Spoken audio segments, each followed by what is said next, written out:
সুপ্রিয় দর্শক, আপনাদের স্বাগত আমাদের সাপ্তাহিক আয়োজন ডিসকাশনে। আপনারা জানেন এই অনুষ্ঠানে আমরা ব্যবসা বাণিজ্যের নানা দিক নিয়ে আলাপ করি, আর আপনাদের সঙ্গে আছে আমি সাইদ আরমান। দর্শক, আগামী বৃহস্পতিবার নতুন বাজেট দিবেন অর্থমন্ত্রী। প্রায় 8 লাখ কোটি টাকা হতে পারে এবার বাজেটের আকার। বাজেটের নানা দিক নিয়ে বেসরকারি খাতের সঙ্গে কয়েক দফা বৈঠক হয়েছে। সবশেষ প্রধানমন্ত্রী নিজে একটি বিশেষ বৈঠক করেছেন ব্যবসায়ীদের সঙ্গে। অস্বীকার করার উপায় নেই, দেশে অর্থনীতির বড় চালিকা শক্তি বেসরকারি খাত। নতুন বাজেট নিয়ে বেসরকারি খাতের চাওয়া পাওয়া এসব নিয়ে আজ আমরা আলাপ করব। আমাদের অতিথি ব্যবসায়ী নেতা বিটিএম-এর প্রেসিডেন্ট মোহাম্মদ আলী খোকন। মোহাম্মদ আলী খোকন, আপনাকে আমাদের স্টুডিওতে স্বাগত জানাচ্ছি। আপনাকে ধন্যবাদ। আমি শুরুতে একটু যেটি বলছিলাম যে বাজেটের প্রসঙ্গে আমরা একটু আলাপ করব। একটু সবশেষ মাননীয় প্রধানমন্ত্রী একটি বৈঠক করেছে, বিসিসিআই নেতৃত্বে আপনারা ছিলেন, আমি যেটা জানলাম আপনিও ছিলেন ওই বৈঠকে। আসলে একটু বলবেন ছোট করে যে আসলে কি আলোচনা সরকার প্রধানের সাথে আপনাদের হলো? আসলে সেই আলোচনাটা ছিল আমাদের আগামী বাজেটকে কেন্দ্র করে আমাদের ব্যবসায়ী সমাজরা যে সমস্ত সমস্যাগুলি আছে তাতে আমরা তুলে ধরছি। যে আমাদের ডলার সংকট, জ্বালানি ক্রাইসিস, বাংলাদেশ ব্যাংকের নতুন নীতি, নিয়ম নীতিমালা, তার সাথে আমাদের কাস্টম ভ্যাটের বিড়ম্বনা, ট্যাক্সের যিনি ট্যাক্স দিচ্ছেন তার উপরে বারবার করের বোঝা চাপিয়ে দেওয়া হচ্ছে, ট্যাক্সের 300-400% নানা ধরনের জরিমানা, এই সমস্ত বিষয় নিয়ে আসলে মূলত আলোচনা হয়েছে। সমস্যা সমাধান, তার উত্তরণ, এবং আগামী বাজেটে যে করের বোঝাটা রপ্তানি শিল্পের দিকে খেয়াল রাখা, আনইন্টারাপ্টেড গ্যাস সাপ্লাই, এগুলি নিয়ে মূলত আলোচনা হয়েছে। আপনি কাস্টমসের কথা বলছিলেন, এই জায়গাটা আসলে সমস্যাটা অনেক পুরনো, কিন্তু আসলে এটার উত্তরণ আমরা দেখছি না। বিশেষ করে এখন যেটি তৈরি হয়েছে যে কাস্টমসের কর্মকর্তারা দেদারসে ব্যবসায়ীদেরকে জরিমানা করছেন, কারণ তারা জরিমানার একটি অংশ তারা কমিশন হিসেবে পান। এই সমস্যাটা নিয়ে কি সরকারের সঙ্গে আপনাদের? এটা আলোচনা হয়েছে। আসলে দেখা যায় যিনি দিচ্ছেন তার ঘরে ঘুরে ঘুরে বারবার আসতেছে। যেরকম আপনি দেখবেন যিনি ব্যবসায়ী, আজকে আপনি ব্যবসা করছেন, আপনাকে কমিশনার সাহেব একবার আপনাকে ট্যাক্স অ্যাসেসমেন্ট করে দিয়ে দিল, তারপরে ভ্যাট অফিস থেকে আসবে সেই হিসাব, তার কমিশনার হিসাব, সে আবার আরেকটা অ্যাসেসমেন্ট, কাস্টম একটা অ্যাসেসমেন্ট, এরপরে আবার এর পেছনে আছে তাদের গোয়েন্দা, অডিট, আবার তার 3 বছরের ফাইল। আপনি যখন একজন কমিশনার ফাইলকে ফাইনাল সেটেলমেন্ট করে চলে যায়, 3 বছর আরেক কমিশনার এসে সেটা মানে না, সে আবার বলছে না এটা হবে না, আবারই ওপেন করে, এবং সেখানে 200-300% যে 400 জরিমানা, তার একটা বিশাল অঙ্কের টাকা তারা পায়, যার জন্য তারা ট্যাক্স আদায়ের চেয়ে জরিমানার দিকে তাদের মনোযোগটা বেশি। এই বিষয়ে আসলে মূলত আলোচনাটা হয়েছে। তাই প্রধানমন্ত্রী বলছে আসলে এটা আমার কাছেও আছে, এই সংবাদ আমার কাছেও মেসেজটা আছে। তা আমরা সেটা তুলে ধরেছি যে ব্যবসায় যিনি দিচ্ছে তাকে হয়রানি করতেছে। আসলে প্রকৃতপক্ষে বাংলাদেশে প্রায় 3 কোটি লোকের মানুষ প্রায় হোল্ডিং ট্যাক্স দিচ্ছে, কিন্তু করজালের আওতায় নতুন কোনো লোক কিন্তু আর আনতে পারতেছে না। কিন্তু আপনি দেখেন যিনি কর দিচ্ছেন, এই জন্য আসলে এই ভয়ের কারণে অনেকে করের জালে আসতে চাচ্ছে না। কেন চাচ্ছে না? এই হয়রানির কারণে, যে একবার কর জালে ঢুকলে সেকে বের হওয়া কঠিন হয়ে যাবে। যার কারণে আসলে ট্যাক্সটাকে যদি সহজলভ্য করতো, অনেক লোক ট্যাক্স দিতে আগ্রহী, কিন্তু এখন অনেক লোকে ট্যাক্স দিয়ে কাজ করতে আগ্রহী, কিন্তু এই যে এই বিড়ম্বনার কারণে অনেকে আসতে পারছে না। এটা ঠিক, আপনারা যেটা বলেন আসলে এনবিআর এর হয়রানি আছে, এটা সত্য, যার কারণে অনেকে কর দিতে চান না। আবার এনবিআর যেটা বলে যে আপনারা সুযোগ খুঁজেন আসলে কর কিভাবে একটু কম দেওয়া যায়, ফাঁকি দেওয়া যায়, এটাও তো আবার সত্য নাকি? না, এনবিআর যেটা বলছে এটা যে আমি বলবো যে পৃথিবীর সব দেশে প্রবণতা আছে, কেউ উদ্যোক্তা চাবি কর কম দেওয়ার জন্য, তোমার কাম সঠিকতা, কিন্তু তাকে হয়রানি করা তো আপনার দায়িত্ব না। আপনি যেখানে বাংলাদেশে করদাতার পরিমাণ মাত্র 30 লক্ষ, এর মধ্যে 5-7% লোক 0 কোটায় অ্যাসেসমেন্ট সাবমিট করে, বাকি করের বোঝাটা দিয়ে আপনি এই যে 16 কোটি মানুষের দেশ, 17 কোটি মানুষের দেশের 26-27 লক্ষ মানুষ মাত্র ট্যাক্স দেয়, অ্যাসেসমেন্ট করে, এই 26-27 লক্ষ টাকার বোঝাটা, এই 16 কোটি মানুষের বোঝাটা তার উপরে চাপিয়ে দেয়, এটা কি কঠিন নয়? বাংলাদেশে ট্যাক্স দিতে সক্ষম 1.5 থেকে 2 কোটি লোক, সেখানে করের জালটা কেন বিস্তারিত হচ্ছে না আমরা দীর্ঘদিন বলে আসছি, বিগত 5-7 বছর বলছি, আমরা টিভিতে বলে আসছি, কিন্তু সেই তুলনায় কিন্তু করের বোঝা বাড়ছে না। যিনি দেয় তার কাছে বারবার যাচ্ছে, যিনি দেয় তার কাছে ধরতে আছে। তাহলে মানুষ কর দেওয়া উৎসাহ কেন পাবে বলেন? উৎসাহ তখন পাবে যদি মানুষ কর থেকে যদি সহজভাবে কর দিয়ে সহজ বেরিয়ে আসতে পারতো, তাহলে কিন্তু মানুষ আরও করদাতা বাড়তো। এখন যিনি আজকে এটার টিন সার্টিফিকেট করবেন, কালকে তার কাছে অ্যাসেসমেন্ট জমা দিতে হবে, কালকে ওইটা করতে হবে, নানা রকমের তার জরিমানা, হয়রানি, মানুষ আসলে কিন্তু অনেকটা ভয়ের কারণে, ভীতির কারণে কিন্তু ট্যাক্সটা দিচ্ছে না। আসলে আপনি দেখেন ট্যাক্স দেওয়ার উপযোগী বাংলাদেশে 1 কোটি লোকের উপরে ট্যাক্স দেওয়া উচিত, কিন্তু সে করেন। আমরা বলছি যে আপনি করের পরিধি বাড়ান আর করের পরিমাণটা কমান, এতে করে করের যারা নানাভাবে হয়রানি শিখে তারা হয়রানি হবে না। আপনি টার্গেট পুষলি তো, আপনি যখন টার্গেট পুষতে পারেন না তখনই ঘুরে আমার কাছে দৌড়ে আছেন। তাহলে যদি করের পরিধিটা বড় হইতো, তাহলে টার্গেটটা ফুল হলে আমার এই হয়রানিটা কম হইতো। যেটি আপনি বলছিলেন যে চাপ তো কয়েকজনের উপরই পড়ে যারা কর দিচ্ছে, এখন আমরা দেখছি যে 2024-25 অর্থ বছরের বাজেটের আমি যেটি বললাম যে আকার তো প্রায় 8 লাখ কোটি টাকা। আমরা অর্থ মন্ত্রণালয় থেকে যেটা এরই মধ্যে জানা যাচ্ছে যে প্রায় 4,75,000 থেকে 80,000 কোটি টাকা রাজস্ব লক্ষ্যমাত্রা ঠিক করা হচ্ছে, যেটা এবার বাজেটে কিন্তু বদল করে 4,10,000 টাকা 10,000 কোটি টাকা করা হয়েছে। এখানে প্রায় প্রত্যক্ষ কত পরোক্ষ কত সেটা আমাদের জানার বিষয় দরকার। কিন্তু মোটা অঙ্কে যদি দেখি আমরা প্রায় 70,000 কোটি টাকা রাজস্ব আদায়ের লক্ষ্য কিন্তু এনবিআর বাড়াচ্ছে। সেটা কি আবার আপনাদেরকে নতুন করে ভীতি তৈরি করছে? না, ভীতি তো করবেই। আমরা যদি আপনি যদি করের জাল বড় না করে আপনি যদি করের হার বড় করেন তাহলে তো সেটা ভীতি বাড়বেই। যারা ট্যাক্স দিচ্ছে তা অনেকে আসলে যে ব্যবসায়ী ছেড়ে যাচ্ছে। আমার কাছে আমার এসেছে প্রতিদিন কমপ্লেন, ভাই আর পারছি না, মানে আমার খাতা নিয়ে যাওয়া, আমাকে হ্যারাস্ত করা, কম্পিউটার নিয়ে যাওয়া, যিনি দিচ্ছেন এখন একজন এক্সপোর্ট ইন্ডাস্ট্রি, এখন সেই মনে করেন ইন্ডাস্ট্রি চালাচ্ছে এক্সপোর্ট, তার কোনো ভ্যাট নাই, কিন্তু তাকে ওই প্রকিউরমেন্ট যা করে তার উপর ভ্যাট দিতে হয়। আপনি যে যা কিছু কিনছেন আমরা ইন্ডাস্ট্রি চালানোর জন্য যত লোকাল প্রকিউরমেন্ট তার উপর আপনি ভ্যাট কেটে যদি না রাখেন জরিমানা। এখন দেখা গেলো এই বছর শেষে আমি একটা ছোট্ট উদাহরণ দিচ্ছি, আমার ফ্যাক্টরিতে আমি দেখা যাচ্ছে রমজান মাসে শ্রমিকদেরকে রান্নাবান্না করে খাওয়াচ্ছি, কি লাকড়ি কিনছি, সেখানে তার ইফতারির জন্য বাজার থেকে বুট কেনা হচ্ছে, তার জন্য চিড়া শরবত এগুলি কেনা হয়। এখন ধরেন আমার যদি শ্রমিক 1 থেকে 2-3 হাজার শ্রমিক থাকে, সেখানে তাদের খাওয়ানোর জন্য ইফতার খাওয়ানোর জন্য অ্যাভারেজ আমার প্রত্যেক বছর ইফতার 50 থেকে 60 লক্ষ টাকা খরচ হয়। এই 60 লক্ষ টাকা আমি লাকড়িওয়ালার থেকে ভ্যাট কাটবো কেমন আপনি বলেন? এই 60 লক্ষ টাকার আমার ট্যাক্সের খাতায় রাখতে আমি বছরে নগদ টাকা 30 করে খরচ করতে পারবো না। তাহলে আমি লাকড়িওয়ালাকে কোথেকে আমি বললেন যে এখন পুরো চেক দেবো? বাজারে গিয়ে যে গুড় চিনি কিনে আনলো তাকে আমি কোথা থেকে আনবো? এই যে মনে করেন এই জিনিসগুলি কিছু কিছু জিনিস আইনি জটিলতার কারণে আমরা কিছু আসলে বিড়ম্বনার শিকার হয়। আমরা বলবো এগুলির কিছু কনসিডার আনা উচিত। আমরা এখন আপনি 300-400% ট্যাক্স করবেন, তার বেনিফিটটা তার এখন দেখা যায় ট্যাক্স আদায়ের চেয়ে রাজস্ব আদায়ের থেকে জরিমানার দিকে মনোযোগী বেশি, যেটাতে তাদের আমরা মনে করি যে তাদের আয় বেশি, ট্যাক্স অফিসাররা তাদের আয়ের উৎসটা বেশি করছে। আমরা বলবো নতুন, আমরা সরকারকে বলছি নতুন যদি কোনো কাউকে করজারে আনতে পারে সেক্ষেত্রে সরকার ইনসেন্টিভ ঘোষণা দিক যে এই লোক বাড়ি করছে গাড়ি করছে কিন্তু ট্যাক্স দিচ্ছে না, সে ঢাকা শহরে একটা 10তলা বিল্ডিং, এর অনেক লোক আছে ঢাকা 10তলা বিল্ডিং আছে, কোটি কোটি টাকা মাসে ভাড়া পাচ্ছে, আরামে খাচ্ছে, তাদের কোনো বিড়ম্বনা নেই, বিদ্যুৎ বিল, গ্যাস বিল, তারপরে আপনাদের র মেটেরিয়ালস, ব্যাংকের ব্যাটে কোনো বিড়ম্বনা নেই, আরামে খাচ্ছে, ঘুমাচ্ছে, দেশ বিদেশ ঘুরতেছে। এই সমস্ত লোকগুলো আপনি করের জালে আনতে পারেন, সেক্ষেত্রে তাদের বলে আপনি সে কমিশনে দেন যে নতুন কাউকে আমি করের জেলে এই বছর আনতে পারছি, সেক্ষেত্রে যদি এই জিনিসটা দেওয়া হয় তাহলে করের বেরিতে বাড়বে। আপনি জরিমানাকে না করে আমরা বলবো নতুনভাবে কর জালে যাদেরকে আনা যাবে সেই ক্ষেত্রে যদি তাদেরকে ইনসেন্টিভটা দেওয়া হয় কর অফিসারদেরকে, তাদেরকে করের আমি মনে করবো জালটা কর নেটটা অনেক বড় হবে। আপনি যখন ব্যবসার নানা সংকটের কথা বলছিলেন ঠিক তখন আমরা দেখলাম যে হঠাৎ করে আবার আপনাদের যে ব্যবসা বাণিজ্যে কিছুটা প্রণোদনা পেয়ে আপনারা টিকে ছিলেন, সেই প্রণোদনাগুলো আস্তে আস্তে কেন্দ্রীয় ব্যাংক প্রত্যাহার করে নেওয়া শুরু করেছে, প্রজ্ঞাপনও জারি হয়। তো এটি হলো তো আপনারা আবার নতুন করে চাপে পড়বেন, যদিও আমরা এলডিসি উত্তোলন করব বলে প্রণোদনাগুলো বাতিল করতে হচ্ছে। কারণ আপনি গ্র্যাজুয়েশন করার আগে ভাববেন আমি গ্র্যাজুয়েশন গিয়ে আমি টিকে থাকি, যদি আপনাদের যদি প্রাইভেট সেক্টরটা পড়ে যায় তাহলে তো গ্র্যাজুয়েশন গিয়ে আমি এলডিসি টিকতে পারবো না। আমরা বাংলাদেশ ব্যাংকের গভর্নরের সাথে মিটিং করে আসছি, উনি বলতেছেন আমরা 4th ব্যাচেলে উঠবো, এই মুহূর্তে আমরা কেন 6 মাসের আগে 6 মাস পরে আপনাকে করা হতো, 6 মাস পরে আপনাকে ক্লাসিফাইড করতে, এখন সেটা 3 মাসে, সেপ্টেম্বর 3 মাস হবে এবং জানুয়ারির আগামী মার্চ থেকে সেটা 1 মাস হলে আপনি ক্লাসিফাইড হয়ে যাবেন। তা আমার প্রশ্ন হলো আমি 4th ব্যাচেলে কেন উঠবো? আমি 4th ব্যাচে যদি উঠতে গিয়ে যদি আমার অর্থনীতি ভেঙে পড়ে, আমার যদি 4th ব্যাচেলে উঠতে গিয়ে আমাদের প্রাইভেট সেক্টর নস্যাৎ হয়ে যায়, তাহলে আমার ভেসেলে উঠার পর আবার যদি ভেসেলে নামতে হয় আমাকে, তাহলে সেই ভেসেলে উঠে লাভ কি? আপনার ভেসেলে উঠার আগে চিন্তা ভাবনা করে উঠতে হবে, দেশের অর্থনীতি, দেশের যারা স্টেক হোল্ডার তাদের সাথে বসা উচিত, আমাদের এই সময় কিনা ভেসেলে ওঠার মতো, সেই ভেসেলে ওঠার আগে আমার চিন্তা করে ওঠা উচিত যেন ভেসেল থেকে নামতে না হয়। কিন্তু আমি ভেসেলে ওঠার পর প্রাইভেট সেক্টর যদি ধাপাস করে পড়ে যায় আর সেই ভেসেল থেকে যদি আমার নামতে হয়, তাহলে এর চেয়ে লজ্জাজনক কিছু হবে না। আমি যেন জাতি হিসাবে আমরা ভেসেলে ওঠার আগে আমাদের চিন্তা ভাবনা করে সে 4th ভেসেলে ওঠা উচিত আমি মনে করি, আমি একজন ব্যবসায়ী হিসাবে মনে করি। যদি উঠতেই হয় তাহলে যেন সেখান থেকে নামতে না হয়, সেভাবে আমরা প্রস্তুত কিনা সেই ব্যাপারে তো ব্যবসায়ীদের সাথে আলোচনা করা উচিত।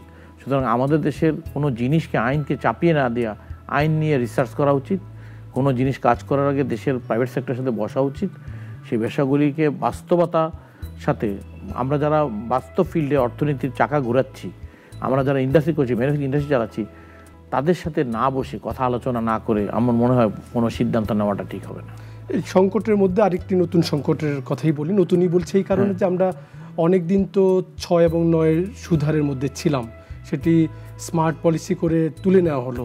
তারপরে আমরা দেখলাম গত জুলাই থেকে কিন্তু সুদহার একেবারে আস্তে আস্তে বাড়ছে, এখন তো প্রায় 14% কাছাকাছি। আপনারা কেন্দ্রীয় ব্যাংকের সাথে বৈঠক করে এটি যাতে আর না বাড়ে সেই দাবি করেছেন। এই যে সুদ হার বেড়ে গেল, আপনাদের তো ব্যবসার খরচ কিছুটা বাড়লো আলটিমেটলি, সুদ হার পুরো খরচ তা তো আর না, প্রায় 5-5.5 কোনো ব্যাংকে 15% নিচ্ছে, আমাদের ব্যাংক আমার ব্যাংক 14.5%। এখন আমি আপনাকে ইন্ডাস্ট্রি চালিয়ে আপনাকে আমি যেখানে 9% ইন্টারেস্ট দিয়ে আগামী 6 মাসের প্রজেকশন করছি, আপনি হঠাৎ করে ইন্টারেস্টটা বাড়িয়ে দিলেন।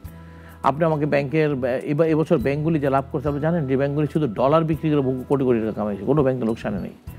আমাদের ডলার যখন কোনো ফোর্স লোন হয় সেই ডলারগুলি আমাদেরকে দেওয়া হয় 24 টাকা, এটা আমাদেরকে ধরছে। আর আমি যখন সে ডলার বিক্রি করে আবার তার কাছে যখন লোন শোধ করছি সেটা 109 টাকা ধরছে। এই 14 টাকার এই গ্যাপটা আমি কীভাবে, আমি বলেন এই টাকা আমি কোথায় পাবো?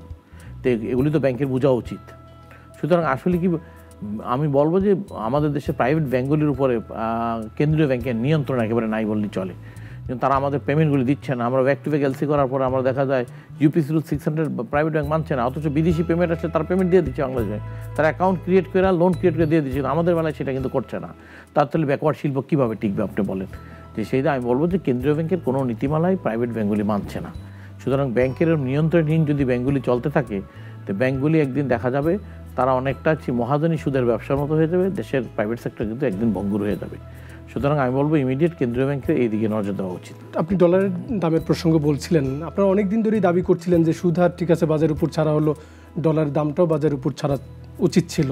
তো কেন্দ্রীয় ব্যাংক আসলে এটা জোর করে অনেক দিন এটাকে চাপিয়ে রেখে অর্থনীতির জন্য একটা ক্ষতিকর পরিস্থিতিই তৈরি করছে। কিন্তু আচমকা আমরা যেটা দেখলাম যে 1 লাফে 7 টাকা বাড়ানো হলো, এটা আসলে ব্যবসা বাণিজ্যের, আমি বলবো যে রেট অফ ইন্টারেস্ট জন্য আপনার বাজার ওপেন ছেড়েছে, ডলারটা ছেড়ে দেন, আপনি বাড়াবেন কেন? এটা বাজারে খাইলে বাড়বে, বাজার না খাইলে বাড়বে না। রাইট। আমরা যেটা ক্রোলিং প্যাকের আপনি যে আটকে রেখেছেন 53 টাকা, তারপর 109 টাকা করে আটকে, এখনও তো 117 আটকে রাখছেন আপনি। আপনার যতই আমদানি নির্ভর ডলারের ইনফ্লো যদি অ্যাভেলেবেল থাকে সেখানে তো আনইথিক্যাল ডলার বাড়বে না। তা আপনি যদি আবারও যদি 17 নিয়ে আটকে রাখলেন, এটা ক্রোলিং প্যাকের, তাহলে আপনি ছেড়ে দেন না। এটা তো এখনও তো আপনি 17% দেওয়ার পর প্রণোদনা 120 টাকা হবে। 120 টাকা আপনি যদি রিমিটেন্স পাঠায় তাকে প্রণোদনা সহ এটা কিন্তু 120 টাকা রেট। তো 120 টাকার রেটের থেকে আপনি যদি আমাকে বলেন যে আপনি 2.5% যদি ইনফ্লেশন 100 টাকায় 2.5 টাকা, তাহলে 19.5 টাকা, 17 টাকায় বাকি ডলারে 20 টাকার সারপ্লাস, তাহলে 22 থেকে 23 টাকা ডলারের দামটা। আপনি এটাকে যদি 17 টাকায় কেন আপনি বলেন যে না কোনো রেট নেই, বাজার যে দামে বেচা কিনে, দেখেন না ডলারটা কোথায় গিয়ে উঠে আপনি। তা আমি বলবো যে আপনি অর্থনীতির ট্রাফিকটা আপনি ঠিক রাখেন। আপনি ইন্টারেস্ট রেটটা আজকে লাফিয়ে 14.5 হয়ে গেলো, সেটার জন্য আপনি স্বাধীন করে দিলেন। আর ডলারটা তাহলে 117 কেন আমরা ঘোষণা দিলাম? আপনি বলবেন যে না ডলার রেটও আমরা উন্মুক্ত করে দিলাম। তো উন্মুক্ত না, একদিকে আপনি বলবেন ওটা বাজার সুধারের কোনো আমাদের নীতি কোনো রেট নেই, ভালো কথা, আমরা মেনে গেলাম। তাহলে আপনি ডলারের বেলা এই কথাটা কেন বলতে আসলেন?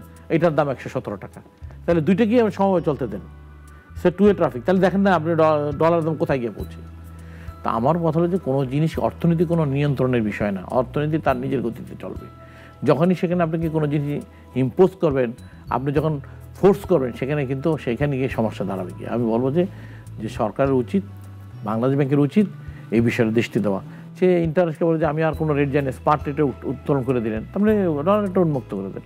ব্যাংকগুলিতে হাজার হাজার কোটি টাকা গ্রাহকের, হাজার হাজার কোটি টাকা তারা ডলারগুলিকে বিক্রি করে হাজার হাজার কোটি টাকার মালিক হয়ে যাবে ব্যাংকগুলি। সুতরাং নিয়ন্ত্রণহীনভাবে কোনো প্রাইভেট সেক্টর চলতে পারে না। আমাদের প্রাইভেট সেক্টর আমরা অত্যন্ত ক্ষতিগ্রস্ত হয়েছি নিয়ন্ত্রণভাবে চলার জন্য। কারণ তারা আমার যদি কোনো পেমেন্ট, তারা আমার পেমেন্ট লেটে আসছে, অন্য প্রাইভেট ব্যাংক দিচ্ছে না, আমার পেমেন্ট না আসার কারণে আমার ব্যাংক আমাকে ফোর্স লোন করতেছে, কিন্তু আমারটা আরেক ব্যাংকে পেমেন্ট আটকে আছে।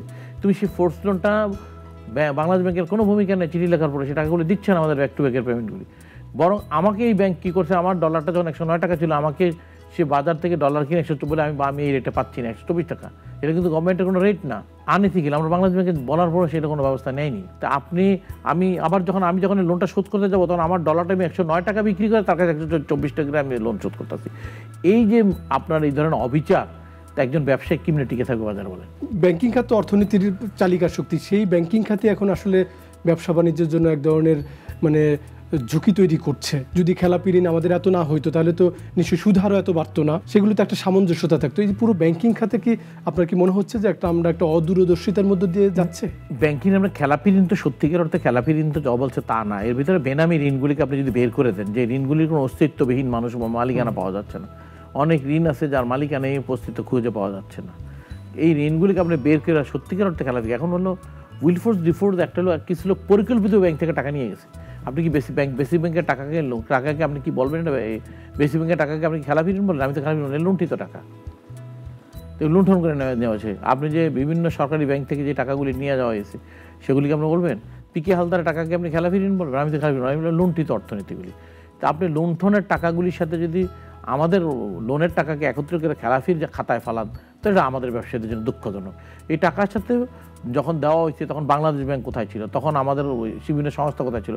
এগুলি ব্যাংকের লোকরা যারা এই অপকর্মের সাথে জড়িত তাদেরকে আমরা উদ্যোক্তা বলবো না, তারা উদ্যোক্তা রূপের এক ধরনের লুটেরা। উদ্যোক্তার ছবি পরে, পোশাক পরে, তার ইউনিফর্ম পরে এক ধরনের লুটেরারা এসে ব্যাংকের সাথে যোগছে। ব্যাংক যোগসাথ না থাকলে কেউ ব্যাংক থেকে টাকা নিতে পারে না।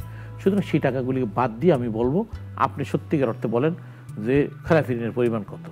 খোকন ভাই একটু বলবেন যে আপনারা বাংলাদেশ ব্যাংকের সাথে যে বৈঠকটি করেছেন সেখানে একক গ্রাহক ঋণ সীমা 15% সেটি বাড়িয়ে আপনারা 30% করবার একটা দাবি করেছেন, এটি কি কোনোভাবে আবার সমর্থন করা যায়? আমরা বলবো যে বাংলাদেশ ব্যাংকের রুলস সে 25-এর উপর পারবে না। ব্যাংক বলছে 15%, যেটা করা হয়েছে কিছু ব্যাংকে যারা প্রবলেম ব্যাংক তাদেরকে 15% তারা সিলিং করে দিছে। তবে তারা বলছে গ্রাহকের ক্ষেত্রে ব্যাংকে এগ্রি থাকলে বাংলাদেশ ব্যাংক সেটা 25% করে দিবে। আইনগত কারণে 25-এর উপরে সম্ভব নয়। আমরা বলছি তাহলে সেই ব্যাংকগুলিকে আপনারা বলে দেওয়া হোক যে 25% সবগুলো এই নীতিমালা মেনে চলে। এখন যে সমস্ত ব্যাংকগুলি তার নিজস্ব সমস্যার কারণে দিতে পারছে না, অথবা দেখা যোগসাজে টাকা চলে যাবে, বাংলাদেশ ব্যাংক কোনো ব্যাংকে যদি এরকম যদি সন্দেহজনক মনে করে সেক্ষেত্রে তারা 15% ওই সমস্ত ব্যাংকের নাকি করে রেখেছে। এটা গভর্নর সাহেব সেদিন আমাদের মিটিংয়ে যা বললেন। তবে এমনি নীতিগতভাবে 25% ইট ইজ অ্যালাউ, এটা আইনগতভাবে করা আছে। সম্প্রতি বাংলাদেশ ব্যাংক একটা প্রজ্ঞাপন সার্কুলার দিয়েছে, সেটি হলো যে আপনি ব্যবসা বাণিজ্য কারখানার বিশেষ করে ঋণ অনুমোদনের আগে বলা হয়েছে যে গ্যাস বিদ্যুৎ বিতরণকারী সংস্থাগুলোর ছাড়পত্র লাগবে। এটি নিয়ে আপনাদের কোনো আপত্তি আছে? হ্যাঁ, এটা নিয়ে আমরা আলোচনা করেছি মাননীয় প্রধানমন্ত্রীর দপ্তরে। সেই আলোচনাটা ছিল আমাদের ইকোনমিক জোনকে ইন্ডাস্ট্রি করতে বলা হচ্ছে, কিন্তু ইকোনমিক জোনগুলি এখনো প্রস্তুত নয়। আরও 3 থেকে 4 বছর লাগবে ইকোনমিক জোন ইন্ডাস্ট্রি করার জন্য। ইকোনমিক মূল জটিলতা যেরকম সবচেয়ে বড় ইকোনমিক জোন হলো বঙ্গবন্ধু শিল্প পার্ক, যেটা বীরেশ্বরাই থেকে সীতাকুণ্ড পর্যন্ত করা হয়েছে। সেটার মধ্যে এখন পর্যন্ত আপনি মিঠা পানির কিন্তু ব্যবস্থা নাই। একটা টেক্সটাইল ইন্ডাস্ট্রি, গার্মেন্টস ইন্ডাস্ট্রি, যে ইন্ডাস্ট্রি আমরা করি না, তার মূল কিন্তু পানি দরকার। আর যেই পানির যে দাম, যেভাবে আমার যে ইটিপি প্ল্যান্ট দরকার, ডাইং প্রসেসিং প্ল্যান্ট করতে পানির দরকার, সেই হিসাবে পানির যে বিল হবে আর পানির যে অবস্থা, তাতে করে কিন্তু আমাদের নিজস্ব পানি সাপ্লাই হবে না। তৃতীয়ত ইউটিলিটিগুলি এখন পর্যন্ত হয়নি, ফিডার রোডগুলি এখন পর্যন্ত সম্পূর্ণ হয়নি, সেখানে আনইন্টারাপ্ট বিদ্যুৎ গ্যাসের সাপ্লাই এখন পর্যন্ত সব কিছু হয়নি। আমরা বলছি আগামী 3 বছর পর্যন্ত এই আইনটা যেন উদ্যোগ করা হয়, আগামী 3 বছর পর করা হোক। যে বলা হবে যে আগামী 3 বছর পর থেকে দেওয়া হবে না, একটা নির্দিষ্ট সময়সীমা না দিয়ে আপনি ঝট করে বললে হবে না। তো ইন্ডাস্ট্রিয়াল পার্ক, তারপরে সেখানে আপনি ইকোনমি জোনে জমি রেজিস্ট্রেশন করতে আপনার 15% ভ্যাট, আর বাইরে আপনি লেবার পরে জমি কিনলে সেখানে আপনার লাগে 4% ভ্যাট। এই যে বৈষম্যগুলির কারণে ইকোনমিক জোনগুলি প্রস্তুত নয়। তার মধ্যে ইকোনমিক জোনগুলি কিছু আছে, ইকোনমিক জোন আছে যেগুলি প্রাইভেট, যেগুলি আবার রেন্টাল বেস। আপনি ইন্ডাস্ট্রি করবেন, সেখানে আপনি জমি মর্গেজ জোন করতে, আপনি তো জমি কিনে জমি মর্গেজ ইন্ডাস্ট্রি থাকবে, আপনার ইন্ডাস্ট্রি থাকবে ইকোনমিক জোনের মধ্যে। সেই জমি যদি আপনাকে যদি ব্যাংকে যদি মর্গেজ করতে না পারেন, না তাহলে আপনি ব্যবসাটা কেমনে করবেন? এই অনেকগুলি জটিলতা নিয়ে আমরা কথা বলেছি। এই জটিল সমস্যার সমাধান না করে একটা সার্টেন লম্বা একটা টাইম না দিয়ে, ঘোষণা দিয়ে তারপরে হঠাৎ আপনি রাতারাতি বললে হবে না তো যে আমি আপনার কালকে থেকে পারমিশন লাগবে বিদ্যুৎ গ্যাস না হওয়ার জন্য।